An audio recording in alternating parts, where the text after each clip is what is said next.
Hi, welcome to the Fit and Healthy Today show. And today our subject matter, which is fitting kind of in the first part of the year, is gaining unwanted weight. And I use that title because there are people who want to gain weight. In this particular day, we're lecturing on gaining the unwanted weight and the causes, the diet that we can utilize that can help us keep from gaining that unwanted weight or drop the unwanted weight, and then some of the supplements that have clinical studies on them that are safe, that can help you drop off the weight and aid and abet the diet and the exercise program. Causes are multiple.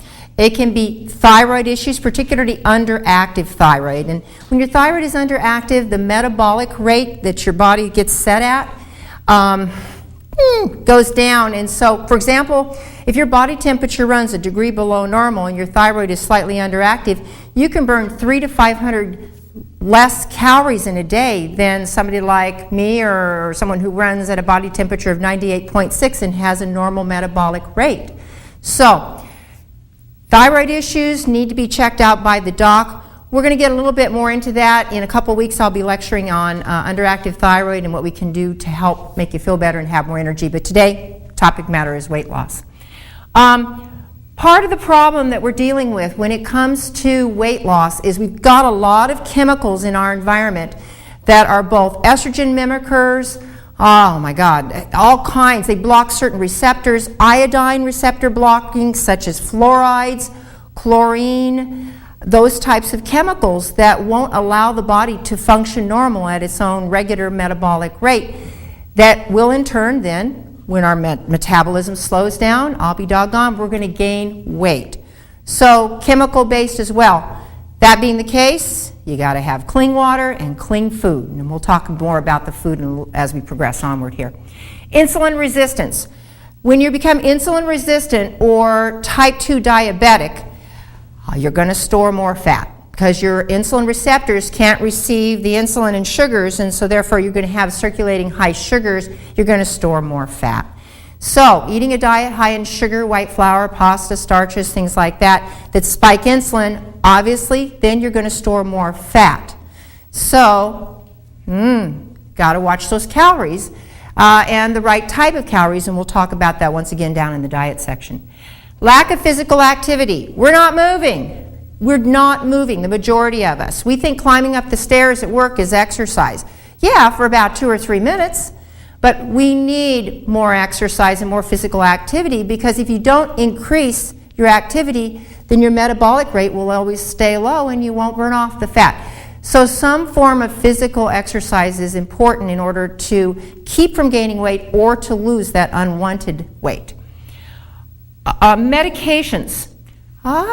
She's like, medications. Okay. Steroids, steroidals, asthma medications, prednisone. I've watched people balloon up, I'm not over-exaggerating, 50 pounds in a couple of weeks just from taking prednisone, which is utilized for allergic reactions. So, antidepressants, they can make you gain weight. They tout them as sometimes be good for weight loss, but I'll tell you, most of the ones that walk in my store that are on antidepressants have weight issues. They don't seem to metabolize very well their serotonins that they are producing or that the drug makes them hold back. They gain weight. Other autoimmune disorders that can attack the thyroid, such as Hashimoto's, and if the body's always in a immune or autoimmune inflamed state, when you're inflamed, it's very, very difficult for your body to burn off calories adequately because nothing's in balance. So other types of autoimmune disorders, plus the autoimmune disorders, you don't feel so good. You don't feel like moving. So those can also aid the weight gain. Primary though, if I had to really address it, we're just eating the wrong foods. Bottom line, we're eating the wrong foods. We're eating tons of sugar, white flour, pasta, starches. I could give you statistical data, but when the average American drinks 1 soda a day, you're going to get tons of sugars, and that's not counting. Not a lot of the older people don't drink it, or my generation, we don't drink it. So all the kids and all the younger people are drinking tons of soda, which are going to eventually make them insulin resistant. In other words, type 2 diabetes. And I've been seeing a lot of that walking into my store a lot with younger people. So You got to reduce the carbohydrates, the sugars, white flour, pasta starches. We call them white death. Literally, if you can think of those in terms of white death, those make you store more fat than anything else. And I have a lot of people say, well, I'm on a low-fat diet. Well, the fat slows the sugars down and it digests very slowly. I'm not near as worried about how much fat somebody's consuming, but the simple sugars and the simple carbohydrates, they make you store more fat. You got to get them out of your diet as much as you can. So what I have found, I was a professional trainer for a lot of years, and then in running the stores that I have, this is probably a really good staple, pretty much for most people, including diabetics, obviously. You want to have a lower carb diet. And what I have found when you're trying to lose weight is if you do not have more than one serving, that means one slice of bread, 1/4 cup of rice, if you don't have more than one serving of carbs per each meal, it's very difficult to spike sugars. And then when you eat those carbohydrates, if you eat them with fats and proteins, so say for example you're going to have your small bowl of oatmeal, your scrambled eggs, maybe a few nuts on top of the oatmeal. You've got protein, low carbohydrates, got some good fats in there. Very difficult for the body to store those particular calories as fat. In addition, you got to limit how much intake and how many calories you're getting in at one time. If you're going to sit there and eat that big old double juicy cheeseburger with the fries and soda and you got 200 calories in your lunch and you wonder, 2,000 calories in your lunch, I misspoke there, and you're wondering why you're overweight, you need to look at that again. Or if you grab that Caesar salad with that wonderful dressing, you think you're doing great, and that's 1,000 calories, you need to look at that again. In my opinion, you should never have a meal, if you're looking for weight loss, over 400 to 500 calories. You just shouldn't. Because what happens is when your body and your liver and your muscle glycogen can only store so many calories, so much sugar. If you eat a meal that's dense in calories, you're going to have an overflow of all these calories, and the body's going to say, okay, we don't need to use this right now, let's store it as fat. So those smaller meals throughout the day is one of the best plans in trying to lose weight and keep weight off. Lots of veggies and lean protein. Remember how I told you no more than one serving of carbs per each meal? Absolutely. Throw in your celery and your almonds and your wonderful vegetables because they're very bulking and they fill you up. When you get filled up, guess what? You won't go try to grab that ice cream or that root beer float or the cookies that are in the cabinet that are good. Yummy, wonderful. The problem is they're very calorie dense and you will store them as fat. High fiber. Now remember, fiber slows the digestion down. It also cleans the bowel and keeps things moving and removes estrogen metabolites. But fiber absolutely will help curb the appetite. And there's certain types of fibers that are better at that supplement-wise, but primarily your fruits and vegetables, wonderful ways to fill things up, and they're yummy too. Of course, a lot of people, it takes some getting used to. When we're talking about exercise, and I'm going to get into the little tips of how you can get in the fat-burning mode in the fitness portion of our show, but you've got to exercise more than 3 days a week if you want to lose weight. It isn't going to happen very readily if you're only exercising 3 days a week. You need a minimum of 5 days a week, 30 minutes. Now, the best time to exercise to lose fat is first thing in the morning before you have eaten anything. Now, if you're hypoglycemic, you might want to have a small snack, half hour or so before you work out.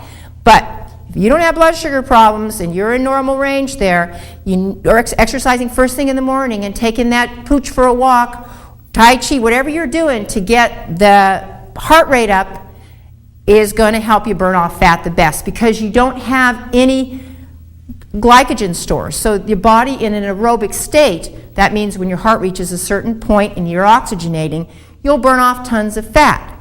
So first thing in the morning, or at the least, not have eaten a 400 or 500 calorie meal for at least 2 to 3 hours. So you ate your lunch, you're going to stop off at the gym before you get home and make dinner. Wonderful time then to do your cardiovascular, okay, for fat burning. In addition, weights and weight training can also help keep weight off because remember, Muscle burns a lot of calories. To maintain this beautiful muscle here, it takes calories. And so if we can get the muscle toned, you can spare a little bit of 200 or 300 extra calories a day when you've got good muscle. We're going to talk a little bit about the supplements that I know really can aid and abet weight loss. Now, number one, before as a trainer, I always would get people on a cleanse, a whole body cleanse, to get their bowels moving, to get their liver, all those things moving so that they can burn off fat better, because a clean body and a detoxified body will burn off fat better. It just will, and I know it always helped my clients when we did that first. Supplements. Now, kelp is a very good source of iodine. With the government promoting and everybody promoting a low sodium diet, we need to get iodine levels up. Very few people, I think, are probably getting adequate, unless they're supplementing with a good multiple, adequate amounts of iodine. Another problem we're dealing with, as I mentioned before, things like chlorine, fluoride in the water, they block the usage of other halogens on the periodic table. They block the usage of these other halogens, so you can't utilize your iodine, which feeds your thyroid. You got to have iodine. So kelp is a real good source, a food source of iodine. Medium chain triglyceride fats, also known as MCT oils. They're found in coconut oil, coconut, and in butter, believe it or not. Everybody says, no, avoid butter, do the margarines. I wouldn't touch margarine trans fats for nothing. But butter has something in it called butyric acid, which is actually very anti-colon cancer as well, too. But these are medium chain triglyceride fats that curb the appetite, and they can increase, now this is clinical studies, 25 to 30% increase in burning fat calories. And even Woman's World was touting, a small woman's magazine, taking a tablespoon of coconut oil and putting it on a whole grain piece of toast to curb the appetite and increase the metabolic. It works. And don't be so fearful of your butter on your toast either, because we want to keep the calories under control, but once again, it does curb the appetite and increase the body's ability to burn off fat. Green tea and oolong tea. Now, there's a component in it called EGCG, and I'm not talking about the multivitamin touted on the TV. We got EGCGs. That's an inadequate amount. It takes at least 500 milligrams of that 2 to 3 times a day in order to burn off fat. But what it does do is it slows down body fat storage, and it can increase your calorie fat burning by right around 200 calories. I mean, that would be, for my diet, right about 1/10 of what my caloric intake is. So, hey, it's worth that couple cups of tea, huh? CLA. I know we have a local doctor in town, Dr. Lindbergh. He recommends CLA. It's very anti-breast cancer. It helps bowel. But CLA, in the American Journal of Clinical Nutrition, there was a study done. Okay. They had a CLA group, lost 5 pounds of fat, and gained 2 pounds of firming muscle. You're thinking you gain muscle by doing a fat? Yes, without dieting or exercise in just 1 year, just by using CLA. That's pretty phenomenal, because when you gain the muscle, then you burn off more fat, plus they lost the fat. Very good, safe supplement that will not give you the jitters. Chromium picolinate.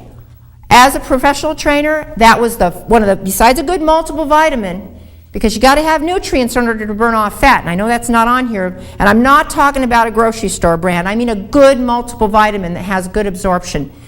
Aids the body's ability. You need certain vitamins to burn off fats. Very, very important. But chromium picolinate is a mineral, and what it does is it improves the insulin system. As I noted on here, it helps with blood sugar stabilization. A lot of diabetics, and I'm hypoglycemic, we take it for blood sugar stabilization, but there was a really cool study done. In the women that took chromium picolinate in a 200 microgram level twice a day, they lost 84% of their weight from fat. Now in the control group, or the placebo group, they lost 92% of their weight from muscle. Okay?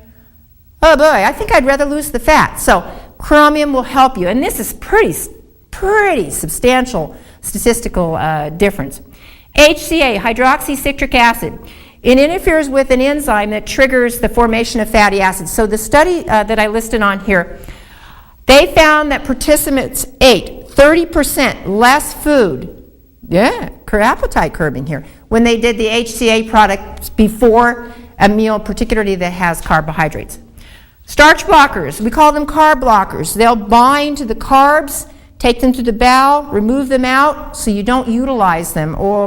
Very safe, unlike some of this Xenical and all these other products, very, very safe. Ketosan and other soluble fibers. Study done on a 1,000-calorie diet, 4 weeks, 13% weight loss versus 4% in the placebo group. Plus, we got an added benefit. The cholesterol went down. So, ketosan, if you're allergic to shellfish, you got to be mindful of that. But it binds to fats. These soluble, they curb the appetite. They basically will help the body rid themselves of estrogen metabolites. It moves the bowel along a little bit better and removes some of those bad fats you may not want to have. 5-HTP, boosting serotonin or getting serotonin levels up in the brain. When you're depressed and in the wintertime we tend to be a little lower serotonin, we'll get wanting to eat the carbohydrates, and because the carbohydrates will raise the serotonin. Well, if we do the 5-HTP, and mind you can't do this with antidepressants, but if you're not on antidepressants, utilizing 5-HTP helps you sleep better, but it also helps you crave less carbohydrates.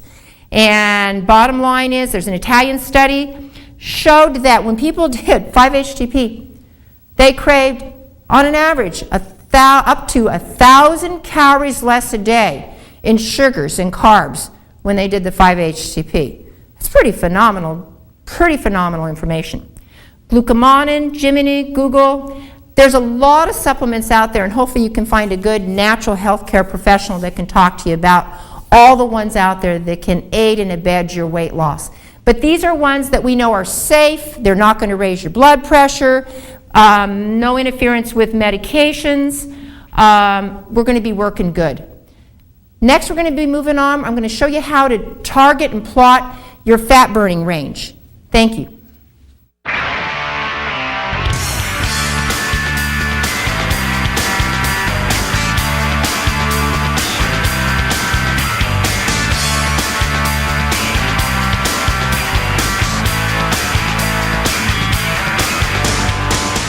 Hi, welcome to the fitness portion of our show, and as promised, I'm going to show you how to figure out your target range for fat burning, okay? Very simple mathematical formula. If you can just remember your multiplication, which my 11-year-old son doesn't like very much.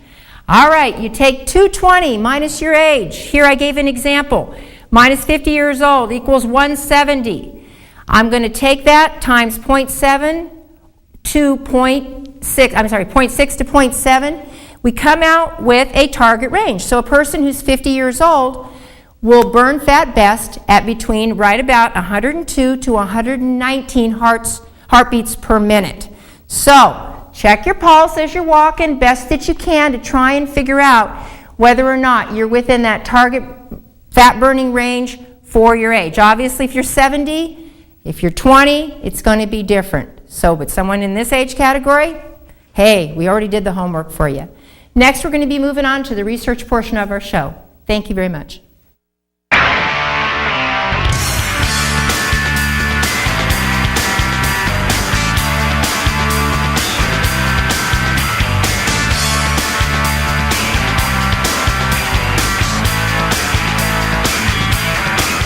Hi, welcome to the research portion of our show, and with us today, as usual, the knowledge of Ralph Turchiano. Ralph? Thank you for the intro. Well, today I have to give my handout to the Associated Press, and actually did some excellent investigative reporting for a change, which I'd like to see encouraged more. But it's what the investigative reporting was in regards to.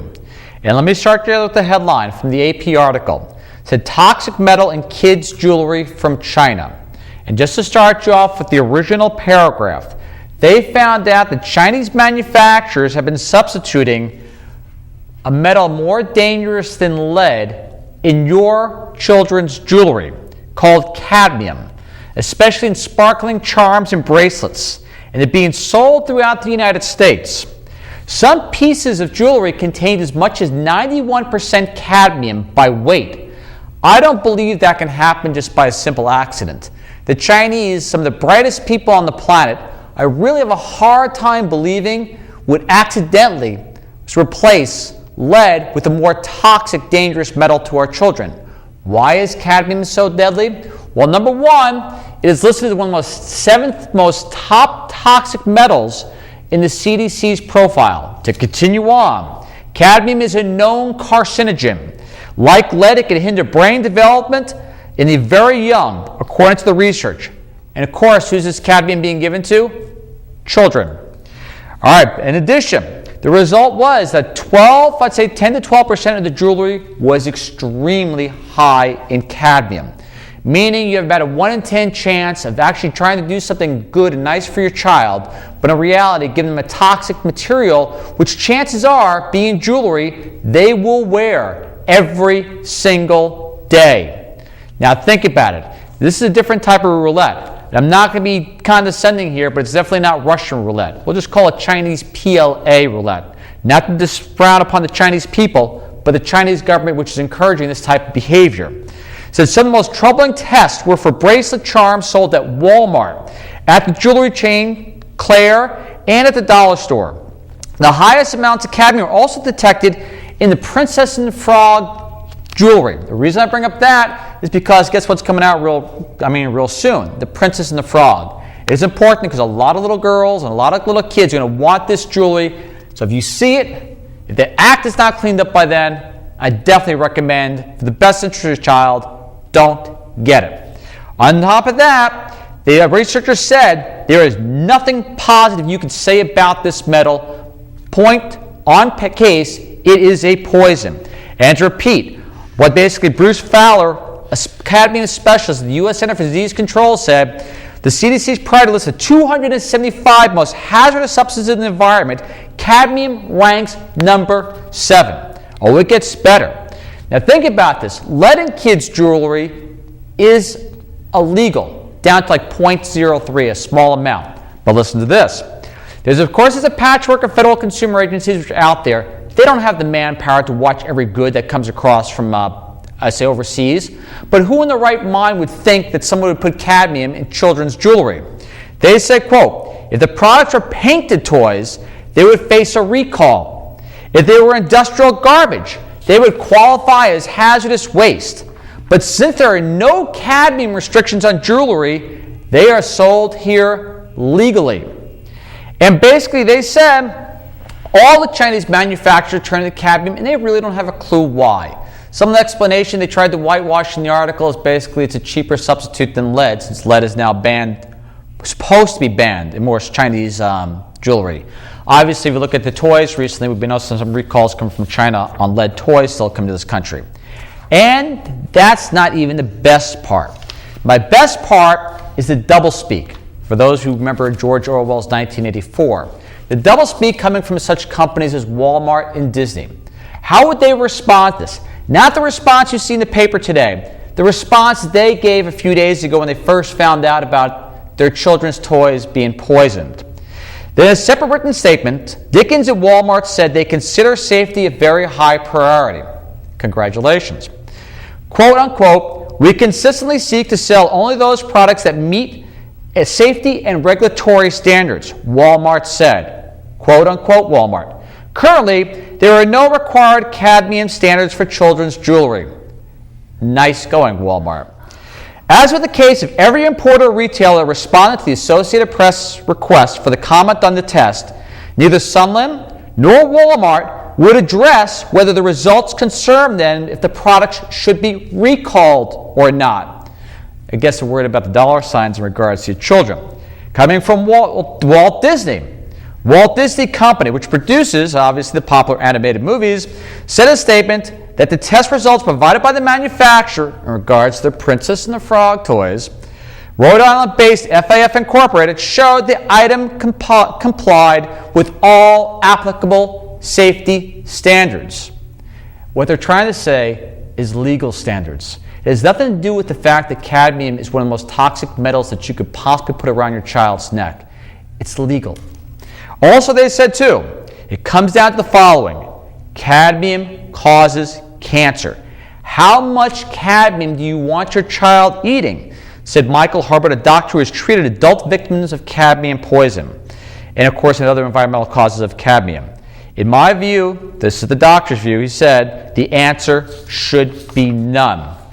She said also, too, that this could be going on for quite some time as there has been no enforcement actions against any company being caught putting cadmium in their children's jewelry, toys, belt buckles, just shoelace holes, whatever you want to call it. So they say, quote unquote, they said we are a small agency, so we can't do everything we think would be a good idea. We have to try to pick our spots.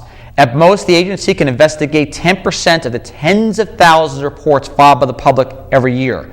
They know what's going on. Their hands are tied, and it's not illegal. So let's look at this. Let's break this down. Products coming from China in the past year or two. And again, the Chinese culture has brought us many great advancements. The Chinese government, and I will say it because there's no problem with it, since the Chinese government of Mao Zedong has been nothing but a frickin' parasite in democratic societies. What has the Chinese government given us in the past 2 years as far as products from this country? Melamine, antifreeze being replaced in the glycerin or cough syrup, lead as in the paint and toys, toxic drywall sold across the United States, radioactive metals added to our cooking materials, consumer goods. On top of that, our drugs, our prescription drugs, tainted with metals and glass. I really think we have to relook at basically who our trading partners are. There is a responsibility. Never in a million years would I think another culture would knowingly poison our kids.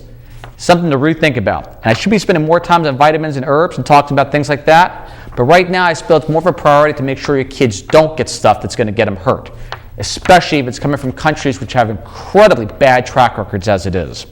All right, now we'll go to vitamins. A surprising study on vitamin C.